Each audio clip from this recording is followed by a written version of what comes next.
नमस्कार. आज मंडोगन फराटा येथे आधार केंद्र या ठिकाणी KYCच्या साठी मोबाईल नंबर हे आवश्यक आहे. तरी ते मोबाईल आपले सर्व ग्राहकांनी जोडून घेण्यासाठी या ठिकाणी गर्दी होत आहे. तर ती गर्दी ही ऐनवेळी होत आहे. महाराष्ट्र शासनाने लाडक्या बहिणी ह्या योजनेसाठी कालावधी दिलेला असतानाही काही महिलांनी मात्र ऐनवेळीच ही गर्दी केल्यामुळे आज मंडोगन फराटामध्ये खूप काही त्रासदायक ही सेवा देण्यास अडचणी येत आहेत. आणि एकच सेंटर असल्यामुळे या ठिकाणी वाद तसेच नंबरबाबत खूप काही वादग्रस्त घटना ह्या घडू शकतात.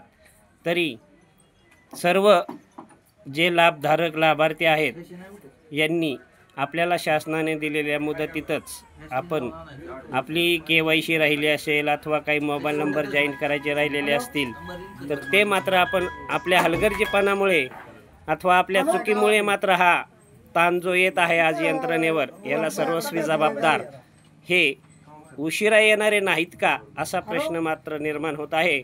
आणि याचा ताण मात्र या सेंटर चालक यांच्यावरती हा नक्कीच होतो. आणि यामुळे वेळ हा खूप जातो. प्रत्येक जण फोन करून विचारतो माझा नंबर लावता का, माझा नंबर घ्या. आणि लाईनमध्ये उभे राहणारे यांना मात्र कोणतेही प्रकारचा त्रास होऊ नये याची काळजी मात्र आज सेंटर चालक प्रसाद कटारिया यांनी घेतलेली आहे. कोणाचाही नंबर हा मध्ये घेतला जाणार नाही अशी त्यांची प्रतिक्रिया आहे. सर, 2 मिनिटं. आपल्याला जर एखाद्याने फोन केला तर आपण नंबर घेता का?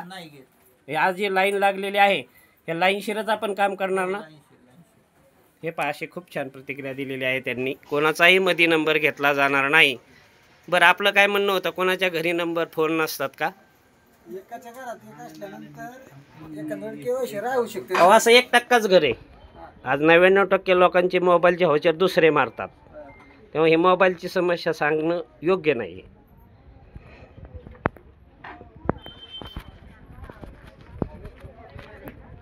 आज मंडोगन फराटा येथे लाडकी बहीण KYC यासाठी जी योजना आहे त्यासाठी आपला मोबाईल नंबर आधारला लिंक करावा लागतो. आणि तो आज उद्याची मुदत आहे 18 तारीख.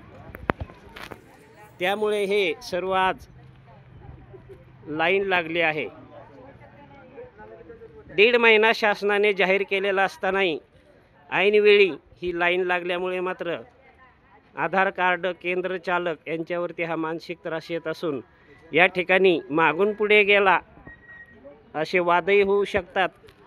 याला सर्वस्वी जबाबदार आपण नाहीत का, हे अतिशय महत्त्वाचे आहे. 1.5 महिना आपण या गंभीर सूचनेकडे, महाराष्ट्र शासनाच्या ज्या सूचना असतात याकडे आपण किती लक्ष देतो हेही महत्त्वाचे आहे.